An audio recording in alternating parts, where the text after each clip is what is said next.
going to kick off, we'll start talking about the BIM project that we did. Essentially the scope of this was really to develop something to, it's almost a guide for a guide. We wanted to help people think about businesses who are starting to look at implementing BIM, what's the sort of things you should think about, what's the sort of things you need to consider to help them really implement BIM within their business. You know, so if they're looking to start being a bit more collaborative approaches to things, starting to look at more modern ways of working that people have done through a process than they have in the past, and then really to develop a source of information for people going to develop their own BIM strategy and how that fits within their business.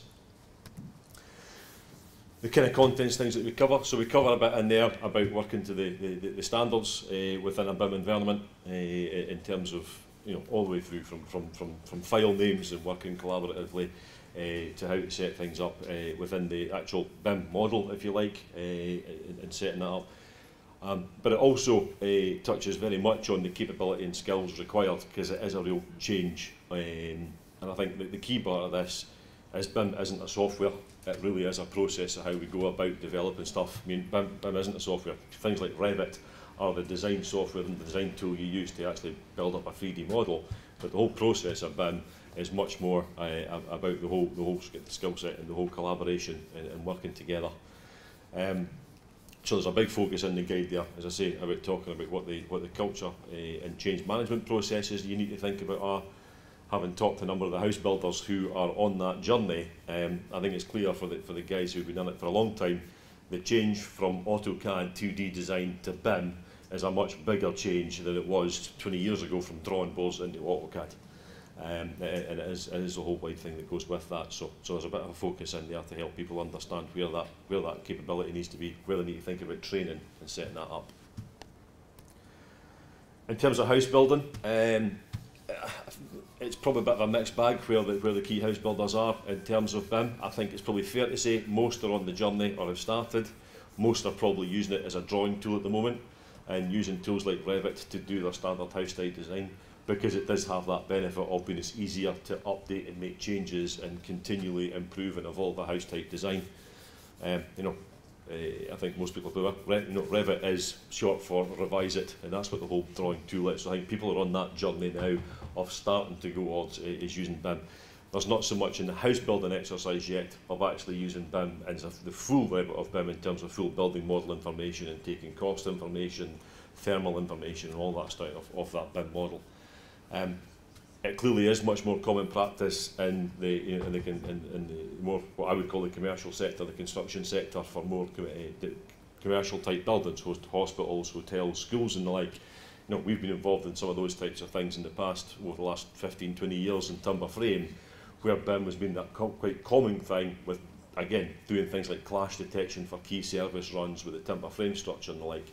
But it is relatively new in house building. So part of what we've set out in the guide is kind of mapping what the EN standards are for BIM and how they map towards house building, because they are different phases. Because again, house building is a lot more about using repetitive house types, you know, standard house types that change from site to site because of different cladding systems and the like. So how we plot that in, and there is a real good link there between, as you can see in the bottom slight part of the graph there, right through from land appraisal and identifying a site, right through to completion. You know, sales of the house and indeed the aftercare section of the house can all fit into that different levels of BIM within the standard. So as I say, it's really there. It's a guide for a guide to help prepare your own building BIM guide within businesses, making the point that it is not a software but it is a whole process. And I think it's clear the transition is certainly in house building has started. It's not there yet, and it will come through in a bit more use, and Stuart will touch on that when we talk about the standard house type work that we've done between Stuart Milne and Group and L&Q, and why that's starting to go into BIM, and a lot of this stuff has flowed into it. I'll jump on to the design for manufacture and assembly guides that we've done. This is purely based at the moment on panelised timber structures, so essentially timber frame. The target of this work package was essentially aimed at designers and specifiers of homes, and as I said, it's the aim to start to think about getting the benefit of MMC. We've actually used it, and it's the one guide, we use it in two different formats really. A lot of what we do is converting people from masonry and brick and block building into timber frame. And a lot of what we talk about in this guide is absolutely relevant to that. I think the bigger implementation, the bigger bang for your buck, if you like, is using it in new house type designs, and really thinking about this when you start a new house type design is where can you use that. And there's some real tangible benefits on reducing cost, increasing productivity on site, increasing productivity in the factories, and that's where you start to get the real benefit of design for manufacture. So in that we cover design sequence, and it'll probably not come as a surprise to anyone really, the earlier the MMC provider gets involved, the more influence we can have on the house type design, and helping people understand really it's not about what we can and can't do, it's more about the implication of the unintended consequences of decisions. You know, we can build open plan houses, but the implication of that is you've got more complicated service routes, you've probably got some more structural stuff to put into the building to help it stand up, and it's an open plan nature. So it's helping people be a bit more informed. And unashamedly, it's all about what the constraints are of the system. You know, we can build anything in timber frame, but some of it is probably just not very efficient at all, and that gap between masonry just becomes far too big because you're pushing it too far away from what it's really designed to do. So again, helping people understand that from early doors and where that sits. And then we go through concept design and then a bit more about sort of more detailed design as we go through the guide as well. So that part about early engagement, I think, is absolutely key. You know, it points out that, you know, if we can get involved right from planning stage of drawings, the earliest possible stage possible, you know, the image in the top right there was done. That's all we had. There's some sketch layouts of what a floor plan could look like for a house, and already we start to think about, well, here's the optimum load-bearing wall structures, joist span directions. Here's where your ventilation is going to be in the house before any of that's actually designed, but we know and they've got the expertise to understand how that's going to fit in the business. So starting thinking about how we make that suitable for site assembly and also the most efficient factory assembly with, you know, big automated cassettes that we can fit through the factories, optimum size of wall panels, and get that through. So that decision really at early doors. And the bottom two examples there, as I mentioned earlier, you know, we can absolutely, the most efficient way is to have some internal walls that we use as structure for timber frame. It's absolutely possible to do it without the internal walls if you need an open plan, but the consequence of that are different joist span directions and complications that come with it. And then in the detailed design part of the guide, it really starts to look at how we can influence some of that and get the benefits on site, right from some of the more detailed things about service routes. You know, traditionally, house builders, the sensible thing to do is put a lot of the services and meter boards under the stair because it's out of the way. It's the worst place in the house to put it, to try and get all the services out at that point into the floor where you've got big lumps of timber or steel doing stair trimmers. So actually thinking about how you get that, all that cables and all that pipes out of that understair and into somewhere else, and influence the design for that. A key one for me, a good example, is windows. You've seen a lot of the trials that we did. We factory fit the windows before delivery to site. At the moment, that essentially is every plot that we manufacture has got its own individual plot of windows, and every window in that plot is unique to where it goes, because it might have a lock and handle because it's on the ground floor, or it's got a bigger opening part on the first floor because it's for escape. Actually, why can't we make all that windows that are roughly the same size and spec, just make them the same? It might be an extra couple of quid to put a lock and handle on a first floor window that you don't need, and the opening part of the ground floor window might be a bit bigger than you need. But if you can get to that stage, it's realistically possible we can then have a palette of windows that aren't plot specific, it's just a palette of a size of window where it's always the same, that we can just pick one and fit it and pick one and fit it. The change that makes to the factory efficiency is huge, and then we can start to take the cost down and get that efficiencies. And wait, if it's not that discernible, maybe to slightly over-specify something to get that simplicity is actually the right way to go through. Things like floor to ceiling heights, again, pretty much every developer across the country have developed a house range over the years, whether it's for brick and block sizing, whether it's just a size that they've made up with. But they're so far down the line that they've got that to change that's really difficult. But every house builder's got a different floor to floor height, so different sizes of plasterboard, different stair designs, all that stuff comes into it. And so if we can start to standardise some of that across the range, you can start to get some real benefits. You know, for simplest thing, if you can have a 2.4 ceiling, you can buy a 2.4 sheet of plasterboard and you never have to cut it and throw waste in. It becomes really simple when you talk about it, but again, a lot of what we do doesn't exactly flow through where we are in the industry at the moment. And then finally, we looked at standardisation, which again kind of links back to the design for manufacture element. That's what we could do with standardisation in product families. So this was done across the three housing developers between Barratt, L&Q and Stuart Milne Group.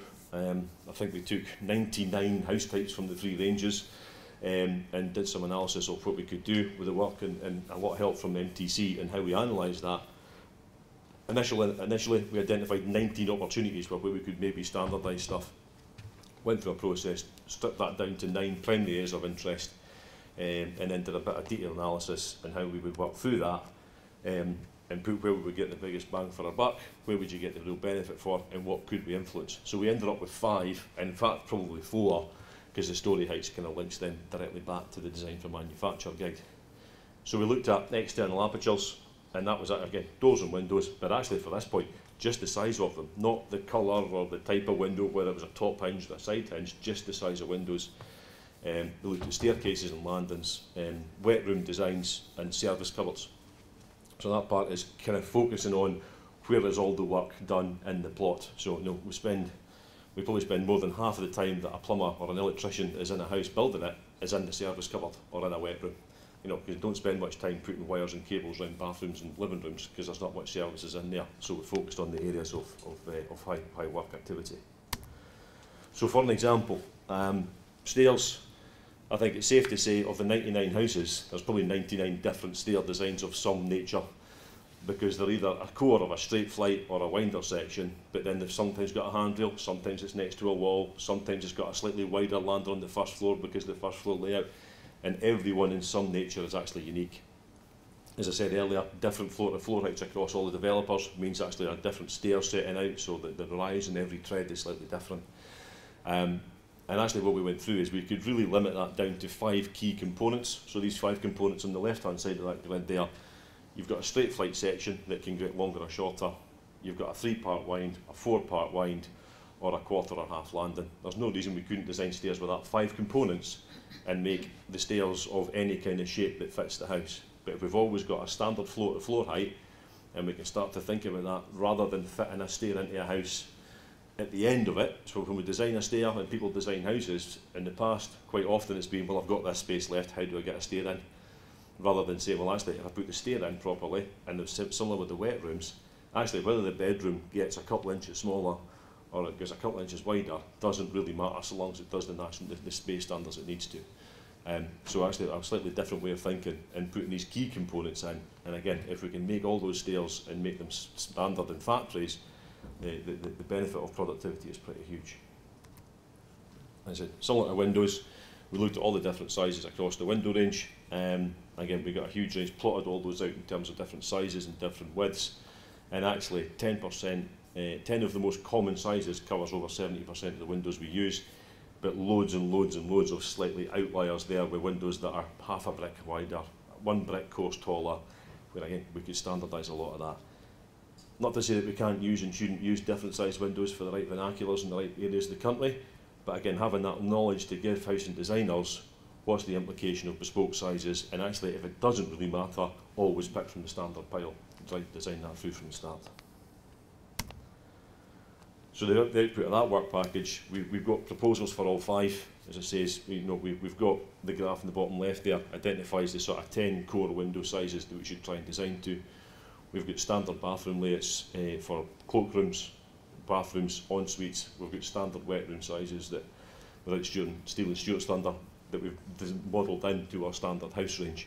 Same with utility cupboards. So we've got some standard modules there that we can start to design in, not necessarily to go and change existing house types, but if people are thinking about designing new house ranges, start to think about these inputs and put them in, can start to make a big difference.